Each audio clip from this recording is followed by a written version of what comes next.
Assalamualaikum warahmatullahi wabarakatuh.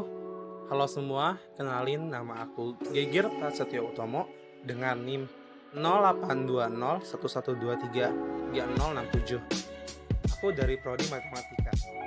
Pada project based learning kali ini, aku mengambil tema pendidikan karakter, peran mahasiswa dalam memantapkan sinergitas para pemangku kepentingan dalam pengelolaan vaksin COVID-19 di Indonesia dengan topik ketaatan pajak.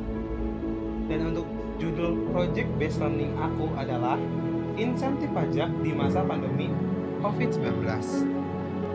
Dan untuk teman-teman semua, jangan lupa disimak ya videonya. Teman-teman semua pasti nggak asing dengan kata pajak, ya kan?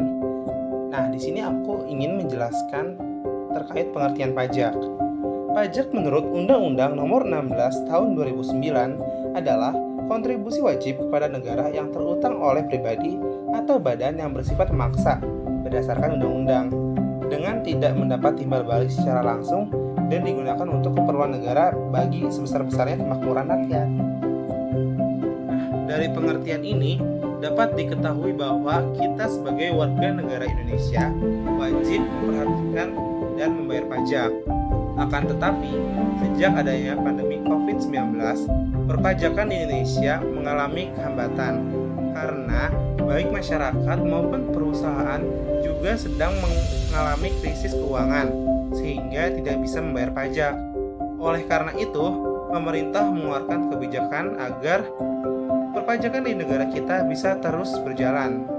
Kebijakan yang dibuat oleh pemerintah adalah insentif pajak.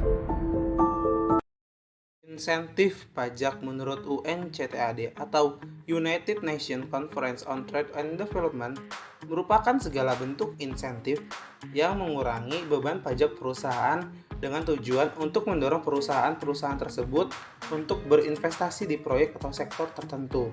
Prasetyo 2008 dalam Clark. Siapa saja yang bisa mendapatkan insentif pajak? Insentif diberikan kepada karyawan yang memiliki NPWP dan penghasilan bruto yang bersifat tetap dan teratur yang disetahunkan tidak lebih dari 200 juta rupiah. Karyawan tersebut akan mendapatkan penghasilan tambahan dalam bentuk pajak yang tidak dipotong. Sebelumnya, insentif pajak sudah berlaku sejak tahun 2020. Akan tetapi jangan khawatir, para wajib pajak sudah dapat mengajukan insentif pajak yang durasinya diperpanjang sesuai dengan PMK nomor 9 tahun 2021 hingga tanggal 30 Juni 2021 secara online melalui situs Direktorat Jenderal Pajak atau DJP. Karena adanya pandemi COVID-19 di Indonesia, insentif pajak juga diterapkan pada pengadaan vaksin COVID-19.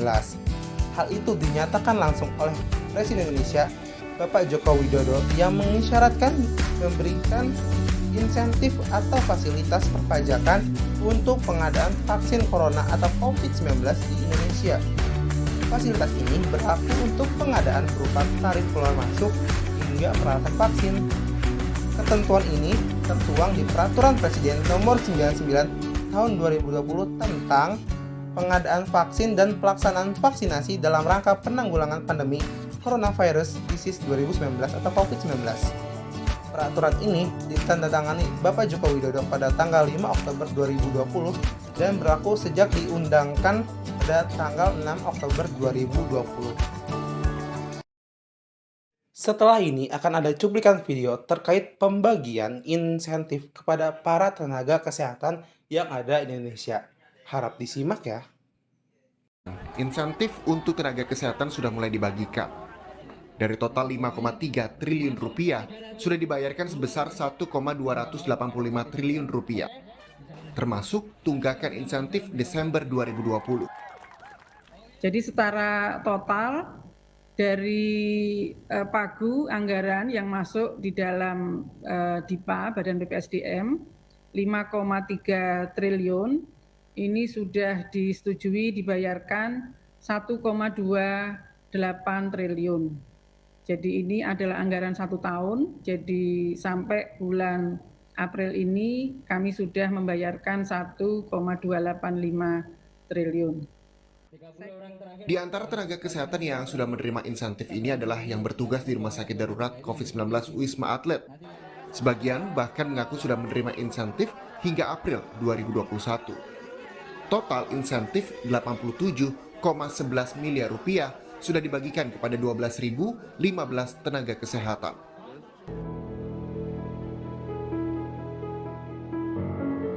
Dengan adanya pandemi COVID-19, sistem perpajakan di Indonesia menjadi terhambat karena ketidakmampuannya masyarakat serta para pelaku usaha untuk membayar pajak.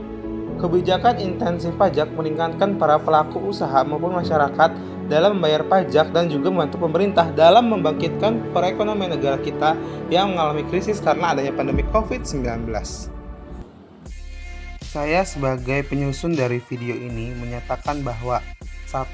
Bertanggung jawab sepenuhnya atas konten video yang saya buat. 2.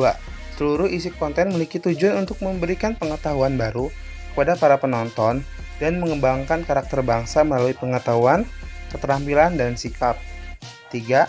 Seluruh konten di video ini tidak bermaksud untuk menyinggung orang lain, melainkan sebagai media open access untuk pendidikan dan keilmuan bagi kemajuan peradaban manusia. Thank you.